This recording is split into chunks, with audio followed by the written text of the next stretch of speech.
As the Great War came to an end, so did the empires of the Central Powers. The people who lived in the territory controlled by these empires sought for an independent and autonomous state. But this wouldn't have happened without a fight. In the East, for example, the war never ceased to exist. Fighting between the Bolsheviks, the White Army, Ukrainians, Lithuanians, Latvians, Estonians and many others continued to exist for their own reasons. Let's now discuss about the reasons on why these conflicts even existed and the overall outcome for each country. The Ottoman Empire. The Ottoman history is a long one. The whole empire throughout its existence saw a very slow loss of power, which ultimately ended with the Great War. The Ottoman Empire ruled over most of the Arabic Peninsula, including Iraq, Palestine, Syria, the whole eastern coast of the Red Sea, part of Yemen, and the hinterland of the Emirate of Jabal Shammar. These regions were constantly target of the Arab revolt, mainly the Sharifian army, who continued to attack Ottoman empires in order to establish a united Arab state which would have existed from Syria and Iraq all the way to Oman and Yemen. With the help of the British, the Arab revolts resulted in a success, with the expulsion of the Ottomans from the Middle East and consequently the destruction of the Ottoman Empire. The remaining part of the empire in Anatolia, inhabited by Turks, was also partitioned by Britain, France and Italy. In addition, there were many ethnic groups who fought for the independence or expansions, like the Greeks and the Armenians. This was the Turkish War of Independence, in which the Turks, who ignored the armistice with the Allies which ordered to disband their army, were able to defeat the powers, trying to occupy their territories, even though the Strait of the Dardanelles was forced to be a free taxes trade route for every country. On the 29th of October 1923, the Republic of Turkey was proclaimed. The Bulgarian Empire. Bulgaria joined the Central Powers in 1915 by attacking Serbia, which defeated them in the Second Balkan War, and surrendered on the 29th of September 1918 with the Armistice of Salonika, which required Bulgaria to leave the occupied territories of Serbia and Greece and to dismantle their army. The occupation of Bulgaria and the capital Sofia weren't in the terms, but the French and British forces occupied some strategic points anyways. In addition, Bulgaria was forced to release prisoners and return stolen equipment. Ultimately, the Allies left Bulgaria until the conclusion of the Treaty of Neuilly-sur-Seine, in which Bulgaria lost Western Thrace from Greece, Dobruja from Romania, and an area of 2,563 square kilometers from the Kingdom of Serbs, Croats and Slovenes, as known as Yugoslavia, alongside other minor terms. The Austro-Hungarian Empire.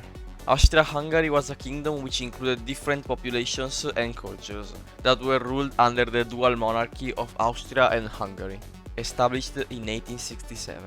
In 1918, Woodrow Wilson wrote the 14 points, which basically guaranteed the independence of every ethnic group, including the ones that composed the Austrian-Hungarian Empire. For that reason, the monarchy proposed to give these groups some authority in their regions, but they refused, and now they are fighting for complete independence.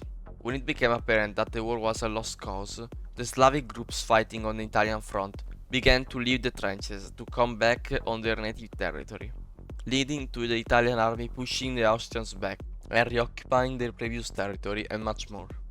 The Slovenes and Croats began not to listen orders from Budapest and already decided to unite in a single Slavic state with the Serbs. On 17 October 1918, the Hungarian parliament voted to terminate the union with Austria by declaring independence. On 29 October, the independent state of Czechoslovakia was officially established. Galicia, with Polish and Ukrainian majorities, broke apart too, and Romania began occupying territories with Romanian majorities, including Transylvania. Italy occupied Innsbruck and Istria, and Romania would eventually extend so much that they even got to the capital of Hungary, Budapest, in October of 1919. On 4 June 1920, the Treaty of Trianon officially ended the war for Hungary, in which they had to pay war reparation to their neighbors and give up on all territories in which Hungarians were a minority. The treaty was not negotiated, but rather forced to Hungary, which had no other option but to accept. Hungary lost 21.4% of its original territory in the treaty. The German Empire. Germany surrendered on 11 November 1918, and its peace agreement was the most controversial and important out of them all. With the Treaty of Versailles, signed on 28 June 1919, Germany was given full responsibility for the whole war, even though the war started because of Austria Hungary. The German Empire was dismantled, and the new Weimar Republic was put into place. The treaty made Germany lose Upper Silesia and the Polish corridor from Poland, Alsace-Lorraine from France, Northern Schleswig from Denmark, Eupen-Malmedy from Belgium, Memel from Lithuania, and the establishment of the Free City of Danzig. Germany was also in debt of 132 billion gold marks, an equivalent of 442 billion US dollars. In addition, their army would have had a maximum of 100,000 men, and their air force dissolved. The territories of the Rhineland had to be unmilitarized, and the Republic couldn't respond to the rebellions in its territory. Last but not least, Germany couldn't unite with Austria and had to give up all overseas territories. Now that we have seen all outcomes for the Central Powers, it's time to talk about the Entente Powers, France. At the end of the war, France was a major influence in the peace treaties, as the ones who wrote them were mostly French officials and just forced them upon the Central Powers. From this war, the French Empire gained from Germany most of the African colony of Cameroon, part of Togo, and the region of Alsace-Lorraine, and from the Ottomans, France gained Syria and Lebanon. Belgium and Luxembourg. Belgium and Luxembourg were the first countries to be invaded by Germany, which was trying to quickly take out France with the Schlieffen Plan, which required to go around France through Belgium and hit by north instead of the fortified French border.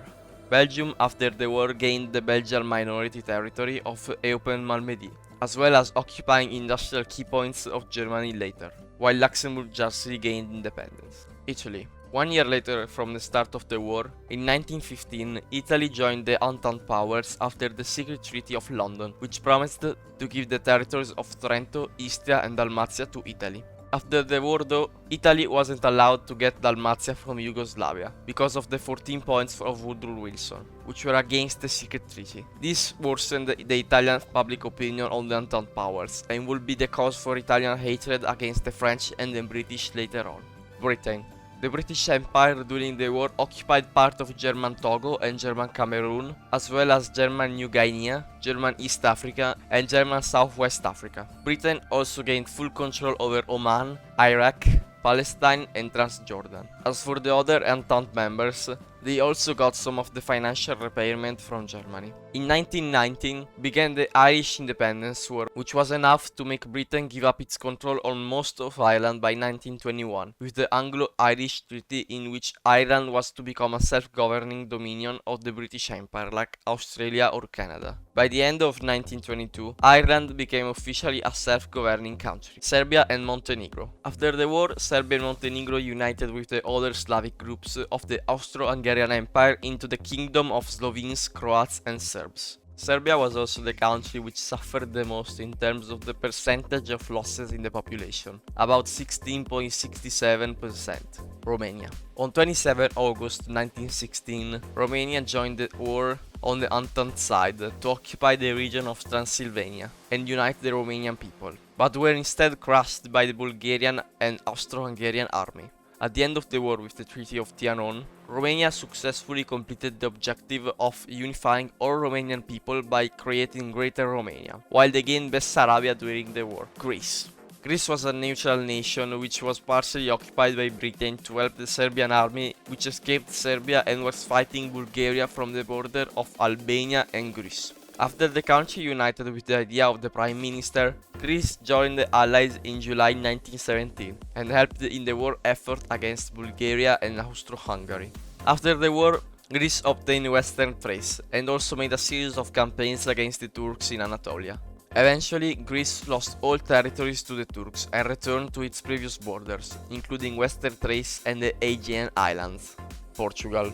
When the war broke out, there were 36 German and Austrian ships in Lisbon ports. In late 1915, Britain put pressure on Portugal to confiscate the ships for their use. Portugal became anxious about its colonies in Africa and tried to come along the Entente to secure them.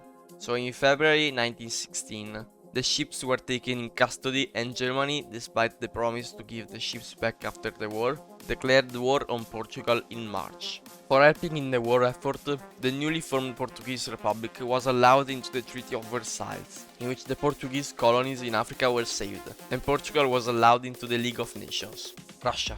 With Russia we open a whole other discussion. In October of 1917, Lenin, sent by the Germans, arrived from Switzerland to St. Petersburg to start a Bolshevik revolution in Russia and overthrow the Tsar Nicholas II.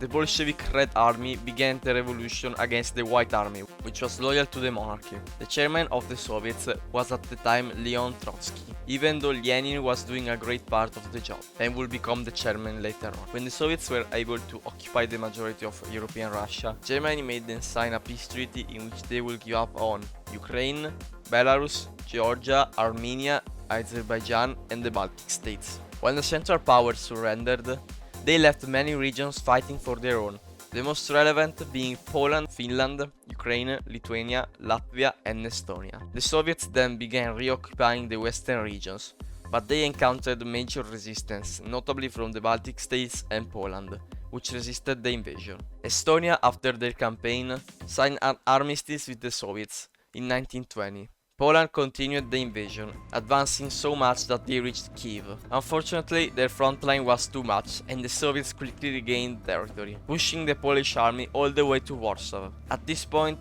the Soviet army, being exhausted and undersupplied, gave Poland the chance to push them back once again, and so they did. Latvia signed peace too, following Lithuania, and finally Poland in 18 March 1921. By 1921, most of the fighting in Europe stopped, but the continent was still suffering the huge consequences of the Great War. In 1918, a huge pandemic named the Spanish flu began spreading in the entire world, from the United States to Asia and Africa. It's estimated that the disease caused the death of 17 to 100 million people. The name Spanish flu is very misunderstood, as the Spanish flu didn't come from Spain. The reason why it's called like that is because during the war, news about the pandemic were shut off by newspapers, in order to not demoralize the population given the ongoing war. But Spain was neutral during the war, and so newspapers were free to make articles about the newly found disease, creating the illusion that the pandemic was more relevant in Spain, while in reality the location of the start of the pandemic is unknown. To take the disease into perspective, for the United States, the flu killed more people than the First and the Second World War combined. Even though the Entente left the war victorious, the aftermath was not very prosperous for anyone. Various famine and food shortages were emerging at many levels in places like Russia, Ukraine, Spain, Portugal, Italy, the Balkans and many more. The global economy after the war was not good either. Inflation for food and goods raised in many European nations, which caused extremist groups and parties to rise up. Most notably the Italian fascist government of Mussolini, who raised to power after a coup d'etat in late October of 1922, in the capital city of Rome. Mussolini's government was the first of a series of fascist governments to rise to power in the following years. In Germany, the Weimar Republic was constantly afflicted by extremist groups such as communist and fascist supporters, which were using violence against their political enemies, causing significant chaos inside the republic, which was already dealing with many other problems, like paying off the debts to the Allies and trying not to collapse on itself. All these reasons add up to each other and explains why the Weimar Republic was always a weak government, which was constantly crushed by its internal problems, caused by the Allied oppression, which only cared about being repaid for the loss of the Great War instead of creating a stable German government which could provide the demands while keeping stability in their territory. During the 1920s, in the United States, the industries were on the rise. The manufacturing of cars was finally becoming more popular than ever, and companies kept producing. But in those years, the world didn't have the finances to afford to spend any more money. Economies had not yet recovered from the end of the war, and had failed to repay the debts to the United States. So there was little room for American markets to expand worldwide.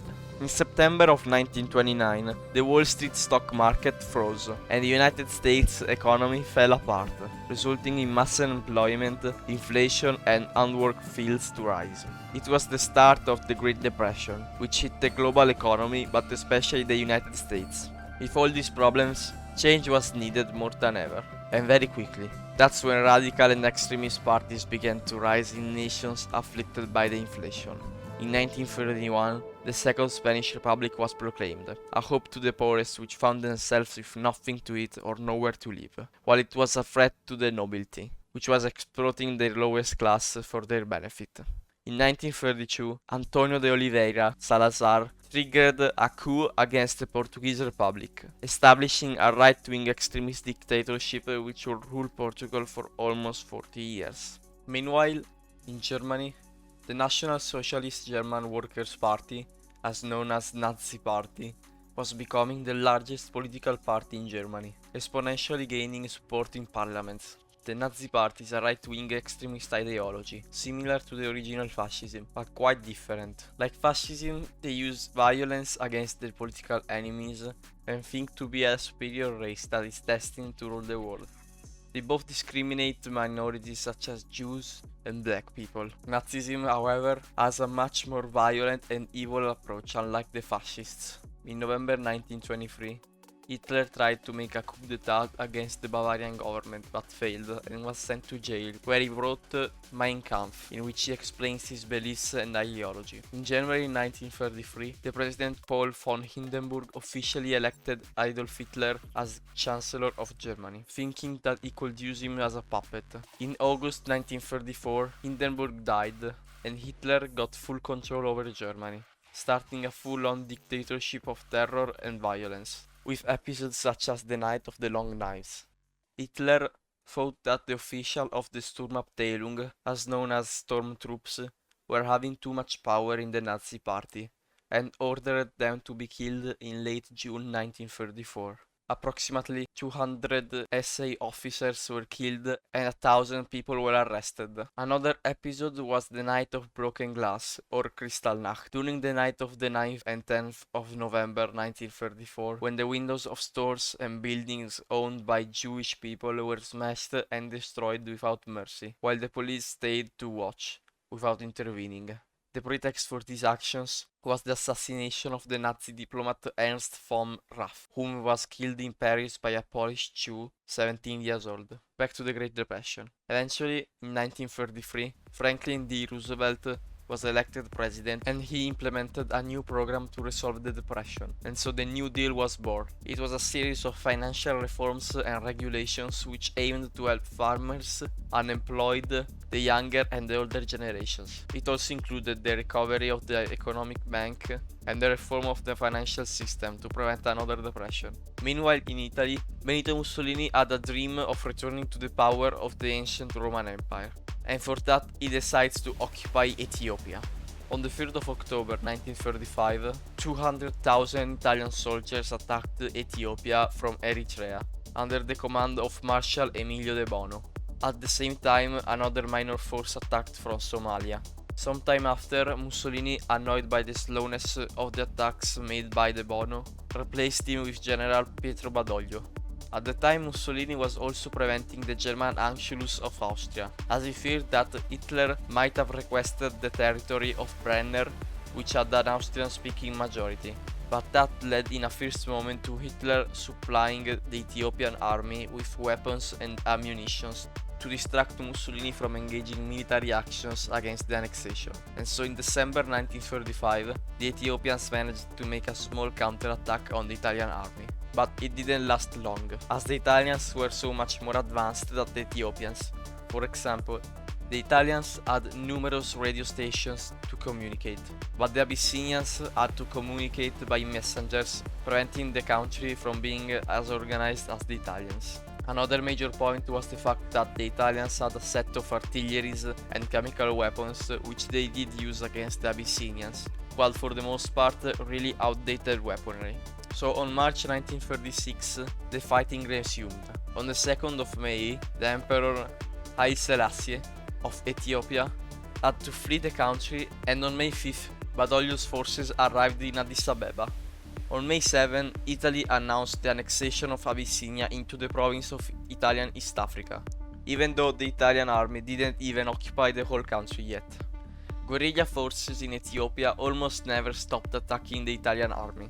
Sometimes the Italians would go as deep as making massacres as punishment for assassination attempts or other attacks. As the war in Ethiopia officially ends, on July 17, 1936, the Spanish Civil War finally breaks out after a failed nationalist coup d'etat against the Republican government. The two opposing factions were the Republicans, composed by the People's Army, the Popular Front, the Anarchists, the Basque Army, and the International Brigades, supported by USSR and Mexico, against the Nationalists, composed by the Phalangists, the Carlists, the Army of Africa, and more, supported by Italy, Germany, and Portugal. The nationalist coup was supported by military units in Morocco, Cordoba, Pamplona, Burgos, Cadiz, and others, while they couldn't take control of important cities such as Madrid, Barcelona, and Bilbao. After the nationalist officials died, Franco became the leader of the faction. They received munitions, soldiers, and air support from Italy, Germany, and Portugal. While the Republicans were backed up by the USSR and Mexico, other countries like the United Kingdom, France, and the United States recognized the Republican side, but were officially neutral, even though they did not hesitate to sell oil to the nationalists. By 1937, the nationalists controlled much of the south and western parts of Spain, while besieging Madrid. Catalonia was invaded in 1939. After the fall of Barcelona in January 1939, the Francoist regime was recognized by France and the United Kingdom. Due to the fact that the Republican side was having a communist majority, Segismundo Casado led a military coup against the Republic to search peace with the nationalists, which was rejected by Franco. The nationalists then entered Madrid and declared victory, while the rest of the Republic fell apart. Franco would establish a dictatorship which would have lasted almost 40 years.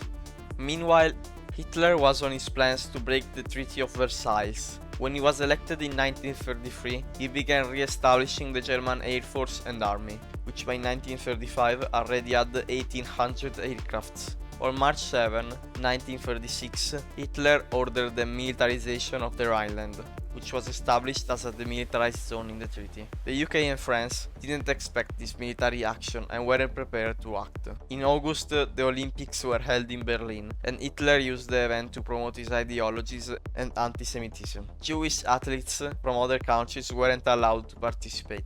During the years of the regime, Hitler always followed the policy of reuniting every ethnic German place into one single Germany, and the first territory to begin with was Austria. Since the Treaty of Versailles didn't allow German-Austrian union, Hitler couldn't wait to annex the country. At the beginning of 1938, the Austrian Chancellor Kurt Schuschnigg was put under pressure to resign, so he announced a referendum for the union with Germany on March 13. One day before the referendum, the German army crossed the border with Austria and occupied the country.